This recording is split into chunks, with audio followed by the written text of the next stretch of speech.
So ఇక మీ personal లైఫ్లోకి వస్తే, గతంలో ఒక పార్టీ నుంచి ఎమ్మెల్యేగా మీరు పోటీ చేశారు. సరే, అక్కడ ఫలితం ఏదో వచ్చినప్పటికీ ఇక నెక్స్ట్ స్టెప్ ఏంటి? మీరు ఇప్పుడు ఏ పార్టీలో ఉన్నారు, లేకపోతే ఫ్యూచర్ మళ్ళీ ఏదైనా పార్టీలోకి వెళ్ళబోతున్నారా? మీ రాజకీయ జీవితం గురించి తెలుసుకోవాలనుకుంటున్నాం మేము. నేను విద్యార్థి దశ నుంచి కూడా వివిధ పార్టీల్లో పనిచేయడం జరిగిందండి. అందులో భాగంగా వైఎస్ఆర్సీపీలో కూడా విద్యార్థి విభాగంలో, అదేవిధంగా టీఎన్ఎస్ తెలుగునాడు స్టూడెంట్ ఫెడరేషన్లో చేయడం జరిగింది. సో ఈ విధంగా నేను విద్యార్థి దశ నుంచి కూడా ఎన్నో అంశాల మీద, విద్యార్థుల సమస్యల మీద కొట్లాడటం జరిగింది. అదేవిధంగా బీయింగ్ ఎన్ అడ్వకేట్గా ఎన్నో ప్రజా ప్రయోజన వ్యాజ్యాలు దాఖలు చేయడం జరిగింది. ఎంతో మంది పేద విద్యార్థులకి నా తరపున న్యాయ సహాయం ఉచితంగా చేయడం జరిగింది. అదేవిధంగా విద్యార్థులకి కాలేజ్ యాజమాన్యాలు ఒరిజినల్ సర్టిఫికేట్స్ ఇవ్వకపోతే నా సొంత ఖర్చులతోటి హైకోర్టుకి వెళ్ళి వాళ్ళకి కూడా ఇవ్వడం జరిగింది. ఈ విధమైన క్రమంలో ఒక రాజకీయం అనే ఒక ప్రత్యేకమైన వ్యవస్థ ద్వారా చట్టసభల్లోకి వెళితే, నాలాంటి ఒక గొంతు చట్టసభల్లో వినిపిస్తే ఇంకా ఎంతో మందికి మేలు జరుగుతుంది. ఈరోజు మనలాంటి యువత జెండా పట్టుకునే ఉంటున్నారు ఒక రాజకీయ నాయకుడి దగ్గర. చట్టసభల్లో కూర్చునేటువంటి అంటే అది ఒక ప్రయత్నం ఎవరు చేయట్లేదు అని చెప్పి నాలాంటి ఒక వ్యక్తి ముందుకు వచ్చి అట్లీస్ట్ చూపిస్తే, ఆ దారి చూపిస్తే మిగిలినందరూ కూడా వస్తారనే ఒక ఉద్దేశంతో నేను రాజకీయాల్లోకి రావడం జరిగిందండి. ఆ సమయంలో ఆర్ఎస్ ప్రవీణ్ కుమార్ గారు నా ప్రొఫైల్ చూసి ఆయన నన్ను ఎంకరేజ్ చేసి నన్ను బహుజన్ సమాజ్ పార్టీలో అప్పుడు ఆయన రాష్ట్ర అధ్యక్షుల కింద ఉన్నారు. 2023లో నాకు ఆహ్వానించడం జరిగింది. సో నాకు కూడా ఆయన యొక్క భావాజాలము, ఆయన ఈ యొక్క గురుకుల విద్యార్థులకి చేసిన విధానాలు అన్ని చూసి నేను కూడా ఆకర్షితులయ్యి, ఎస్పెషల్లీ ఆయన యొక్క భావాజాలానికి నేను పార్టీలో జాయిన్ అవ్వడం జరిగిందండి. అందులో భాగంగానే ఎంతో మంది నుంచి కూడా వ్యతిరేకత ఉన్నా కూడా, ఇక రాజకీయం అంటే మీకు తెలిసిందే కదా, ఇంత చిన్న వయసులో వస్తున్నాడు, వీడికి సీట్ ఇవ్వడం అవసరమా, వీడికి ఇవ్వద్దు, తొక్కిపెట్టు, అది ఇదానికి 100 రకాల రాజకీయాలు చేశారు. ఆ టైంలో ప్రవీణ్ కుమార్ కూడా బీఎస్పీలో బాగానే సీట్లు అమ్ముకున్నాడంటగా, మీరు కూడా ఇచ్చారా? లేదండి, అంటే ఇక్కడ ఏం జరుగుతుందనంటే కనుక, రాజకీయం అనే కాన్సెప్ట్ వచ్చేటప్పటికి డబ్బులతో కూడుకున్న అంశం అండి. ఎవరు అవునన్నా కాదన్నా డబ్బులతో కూడుకున్న అంశము, రైట్? ఇక్కడ సీట్లు అమ్ముకున్నాడు కదా అని చెప్పానంటే కనుక, అడిగే మీ దృష్టిలో కానీ ప్రజల దృష్టిలో కానీ సీట్ అమ్ముకోవడం అంటే ఏంటి? అంటే ఓన్లీ ప్రవీణ్ కుమార్ గారే, అంటే మిగిలిన రాజ్యాంగ వ్యవస్థలో ఎక్కడా లేకుండా ఒక కొత్త వ్యవస్థను తీసుకొచ్చి ప్రవీణ్ కుమార్ గారు డిమాండ్ చేసి డబ్బులు తీసుకున్నట్ట, లేదంటే కనుక మిగిలిన పార్టీలన్నీ కూడా ఒక తెల్ల తివాచి పరిచి, రండి బాబు రండి, మీకు ఏమీ లేకుండా మేము సీట్ ఇస్తున్నాం, ₹1 కూడా మీ దగ్గర నుంచి వద్దు అని చెప్పాను. సీట్లు అమ్ముకునే కాన్సెప్ట్ అనేది ఉండదండి. సీట్లు అమ్ముకోవడం అనే కాన్సెప్ట్ ఉండదు. ఎందుకంటే ప్రతి పార్టీ కూడా ఆ యొక్క పార్టీని ప్రజల్లోకి తీసుకెళ్లే క్రమంలో ఆ పార్టీ కంటే కొంత ఫండ్ కావాలి, ఆబ్వియస్లీ.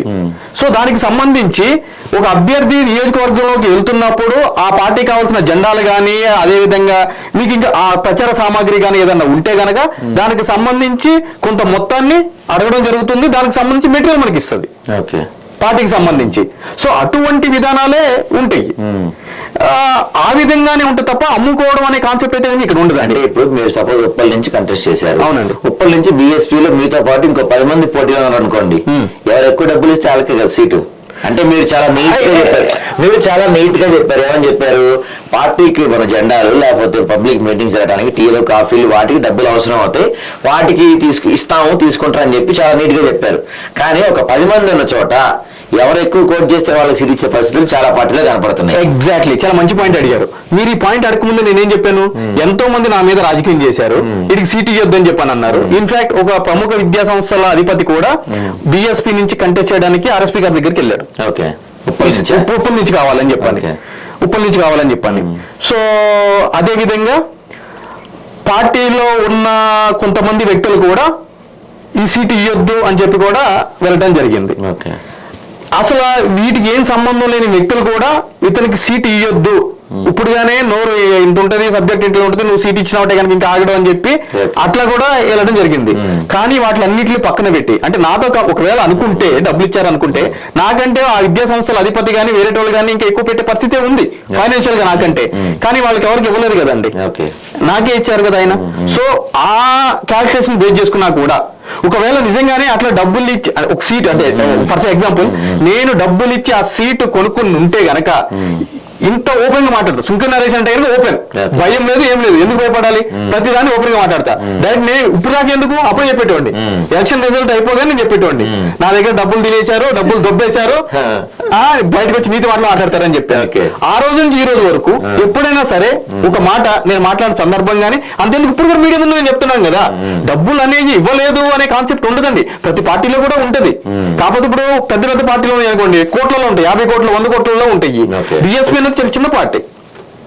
బ్రో నన్ను కూడా ఎందుకు చిట్టుగా ఓడించారు అని అంటే కనుక నేను ఓటర్కి ₹1 డబ్బులు ఇవ్వలేదు, ఓటర్కి ₹1 ఇవ్వలేదు, ప్రచారాన్ని మాత్రం హోరెత్తిచ్చాను, వెహికల్స్ కానీ అవన్నీ కూడా. సో అందుకే నాకు ఓటు లేదు. సో ప్రజలకు కావాల్సింది ఓటు.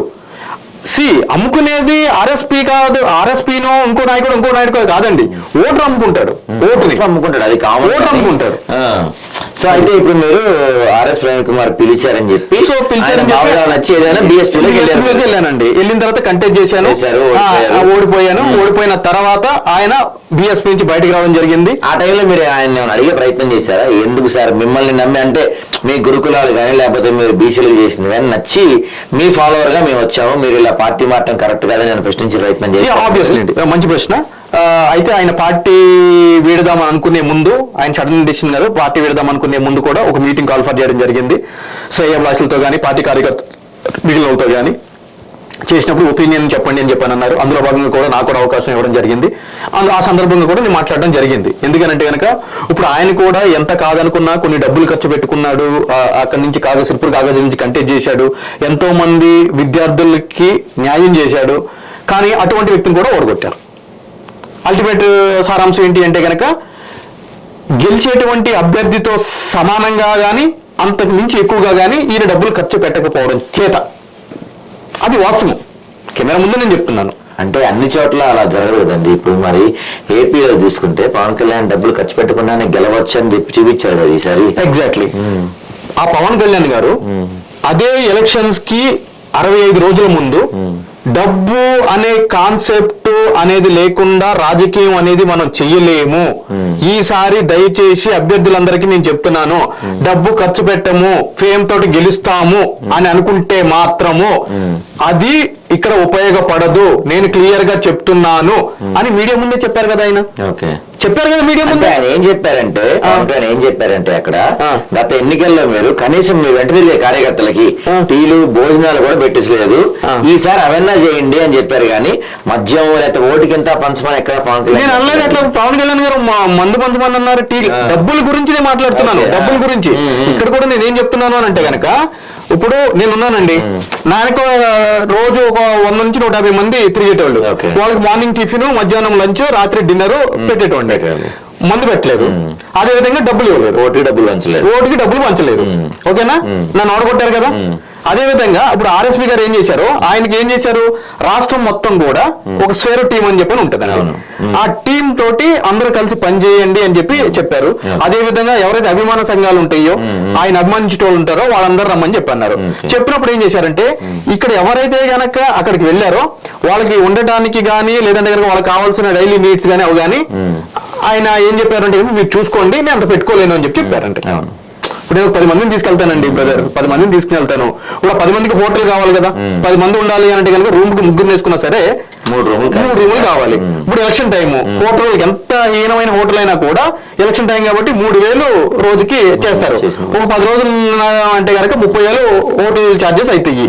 ఫుడ్ అన్ని చేసుకోవాలి అంటే తక్కువలో తక్కువ ఒక 2 లక్షల రూపాయలు ఒక 10 రోజులు తీసుకుని అవుతుంది. అది నేను పెట్టుకోవాలిగా, పెట్టుకునే పరిస్థితి నా దగ్గర ఉంటుందా? ఇప్పుడు మీకు వేరే పార్టీ అనుకోండి, బీఆర్ఎస్ కాంగ్రెస్ అనుకోండి, ఆబ్వియస్లీ కాంట్రాక్టర్లు ఉంటారు, దాని తర్వాత రియల్ ఎస్టేట్ వాళ్ళు ఉంటారు, పార్టీ కొంత ఫండ్ ఇస్తుంది, ఎలక్షన్స్ ఇస్తుంది. మేము ఉల్టా పార్టీ, ఇప్పుడు ఇక్కడ ఈ బీఎస్పీ అనేది మేము ప్రతి ఒక్కరి దగ్గర రూపాయి పోగేసి పార్టీకి పంపిస్తాం. పార్టీ మాకేం ఇయ్యదు, నేను ఓపెన్ గా చెప్తున్నాను. పార్టీ నుంచి ఒక్క పావలా కూడా మేము తెచ్చుకోలే, చాలా మేము పార్టీకి పంపించాల్సిందే. ఎందుకంటే ఆ సిద్ధాంతం అటువంటిది, పార్టీది సిద్ధాంతపరమైన పార్టీ కదా బహుజన్ సమాజ్ పార్టీ అనేది. సో అట్లా ఉంటది. సో ఆ సిద్ధాంతపరంగానే ఆయన కూడా చెప్పాడు.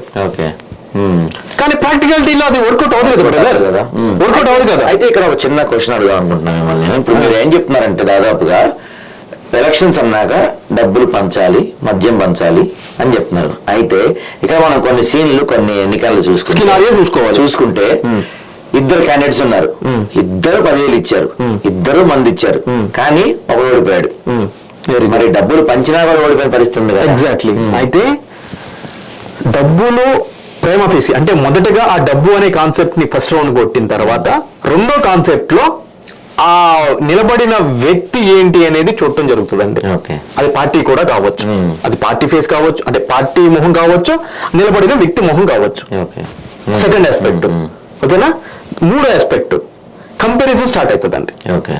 అప్పుడు అది విజయ అవకాశాల మీద చేరుతుంది. అర్థమైంది కదండి. అందులో భాగంగానే మీకు ఓడిపోయిన వ్యక్తికి గెలిచిన వ్యక్తికి ఓట్ షేరింగ్ ఎంత ఉంది, వాళ్ళ స్థానం ఏముంది అనేది కూడా డిసైడ్ అవుతా ఉంటుంది. సో మీరు అన్నది అబ్సల్యూట్లీ రైట్.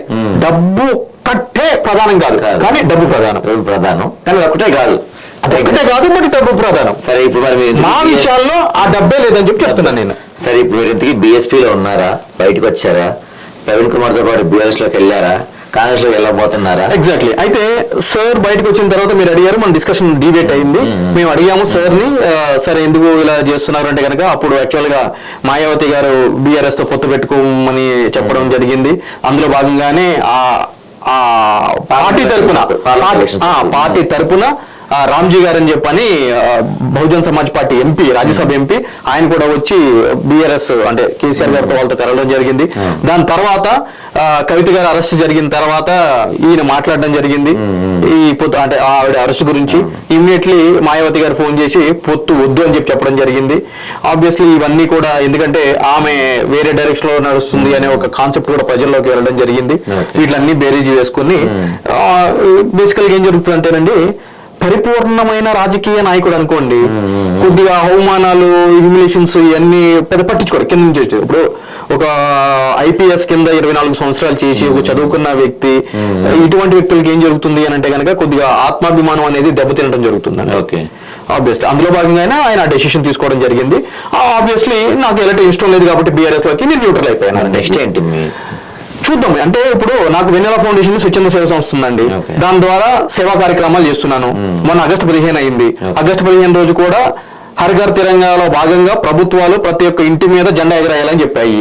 కానీ ఎగరేసిన తర్వాత ఆ జెండాను ఏం చేయాలని మాత్రం ఎవరూ చెప్పలేదు. పొద్దున కూడా మా ఆధార్లో ఒక ఆర్టికల్ చూసాం, ఒక స్కూల్లోనే ఫ్లాగ్ హోస్టింగ్ అయిపోయింది, ఏదైతే ఉంటుందో ఆ జెండా కలర్ మొత్తం ఒక మూలన దాదాపు చెత్త పడేసిన పరిస్థితి మనకు కనపడింది.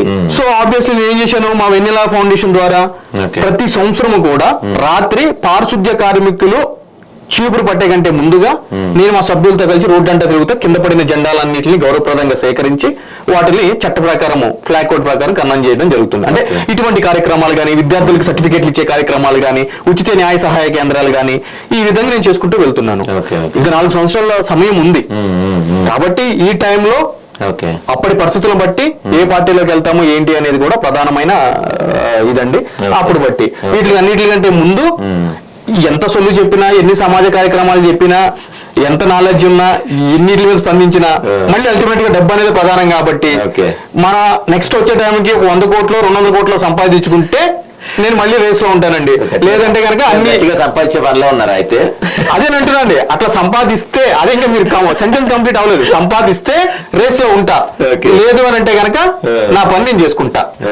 అదండి.